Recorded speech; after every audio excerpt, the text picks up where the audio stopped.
Today is a challenge day. It's a very, very quick challenge day. Doesn't really have a great deal to do with sailing, but it does actually, in as much as our sailing budget is this big. We have a contingency fund, which is this big. That's like a break in case of emergency, something big breaks, falls off. We've got some money there, but that's not being touched. That's literally just for, not if, I suppose, when things break and go wrong. But then we have a living budget. We want to extend that as much as we possibly can.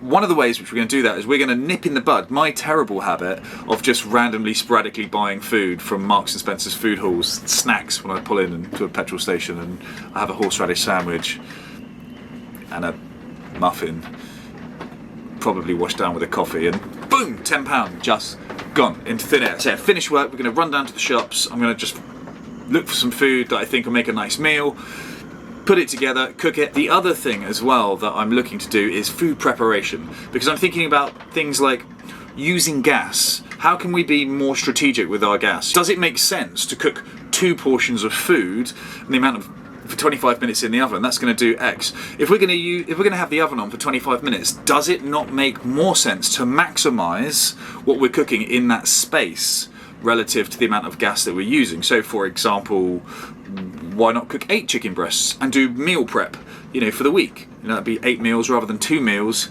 That also seems to make some sense. So that's the plan for the day. We're going to see if I can do it. Come and do a big, nutritious, wholesome, tasty, most importantly, meal for less than £2.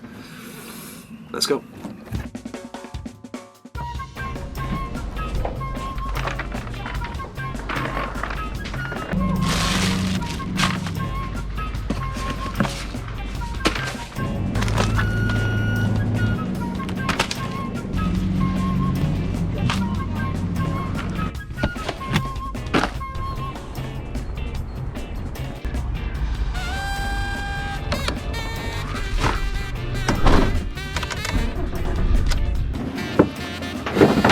So I find a really easy way to cook chicken breasts is just to lay them out on some foil, season them up with whatever you got, a little bit of salt and pepper, whatever you've got in the cupboard, spices wise. I actually like to sprinkle a little bit of curry powder over them, some chili flakes, some paprika, a bit of mustard, whatever you want really, just gives it some flavour. And then create like a foil package, put another sort of layer of foil over the top, crumple it all together. And then when you cook that in the oven, you find all those flavours and those herbs and spices all just, they kind of start somewhere between steaming and poaching, because the steam isn't escaping the foil package, it ends up cooking almost in its own juices. So it's like a kind of poached, steamed effect. Really easy way to cook chicken, cook it all at the same time. So the chicken's been in the oven for 25 minutes. It's dark outside now. So I'm just about to do the couscous and the green beans. I'm going to do them together again to try and be more efficient with the amount of gas we use.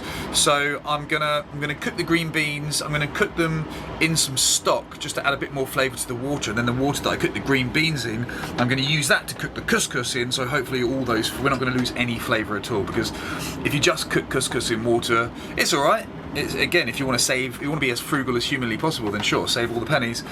But I just tend to find if you cook couscous in a stock, it gives it a bit of a lift. And I'm also going to use the chicken juices as well and pour them into the couscous and green beans. I'm going to pour the chicken juices that we've cooked in the tin foil. Then we should be ready for some food. Then we'll crunch the numbers and see what we spent. Okay, so we want to let the green beans just cook in the stock, not for very long. Oh, bit of sting. Yeah, we don't want to let them cook for very long, just for like 5 minutes, because they're going to be cooking with the couscous a little bit as well. That heat's going to continue to cook them.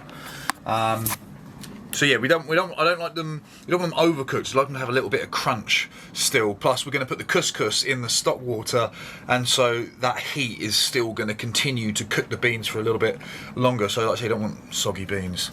That's no fun. So we've got a kilo of couscous. I think about 100 grams is a good portion. So we just want to fill it up until it's just below the water. This couscous is going to absorb all of this. Just give it a bit of a mix.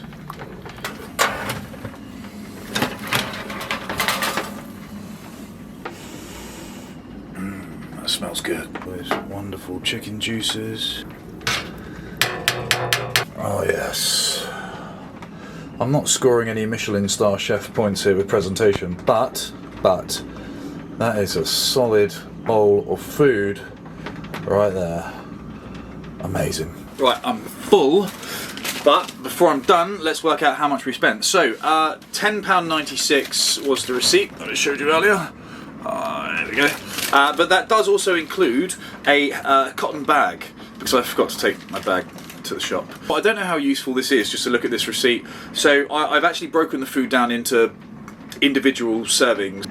So basically, yeah, I've broken down how many ingredients I used per serving, and this is what it looks like. So the chicken came to £4.47. We've got six servings of chicken, which brings the chicken to roughly 75p a portion. The couscous was 99p for a kilo.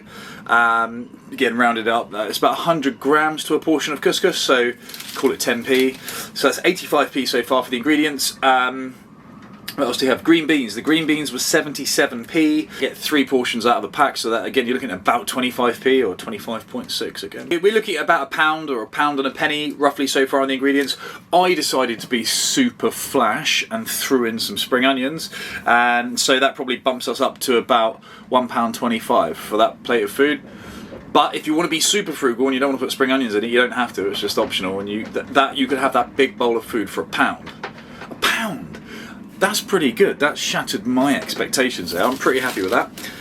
I guess you have to factor in the fact that I used some foil and some spices and mustard and whatever. It was just whatever I had lying around in the kitchen. I just assume that people have got stuff lying around in the kitchen.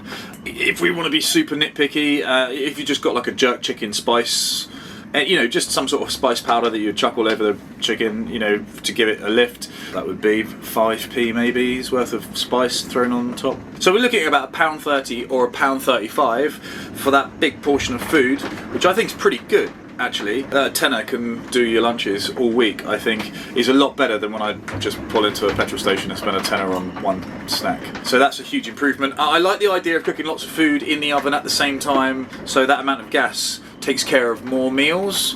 The idea when we go away, as I say, we want to really, you know, we don't want to be living so tight that we don't enjoy ourselves, but at the same time we don't want to be just burning through our money so much so that our trip gets cut short any sooner than it needs to, and we need to come home and work and top it back up, which is almost certainly what we're going to have to do anyway.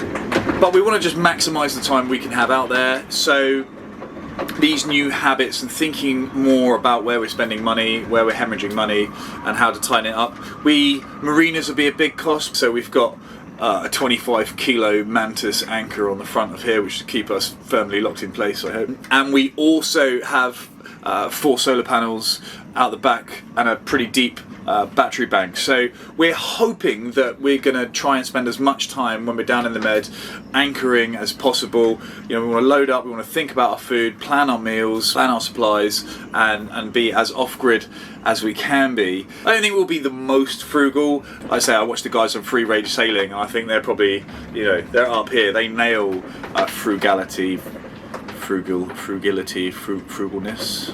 They nail being frugal, but at the same time, you know, we're not going to be necessarily the flashiest of yachties out there either. What I found in my pocket, look, a year's salary right here. What I call them, fun coupons. See that? So we're going to try and find a balance, but as I say, we really want to massage our living expenses to last as long as possible. I'd love to hear what you guys do who are living abroad for long periods of time, or if anyone's got any frugal tips or things to think about to sort of save money here and there. And we're just trying to get our head in the right space just so that we can just stretch the adventure out as long as possible, really. But yeah, that's it from me. I'm going to go sleep off this food. See you later.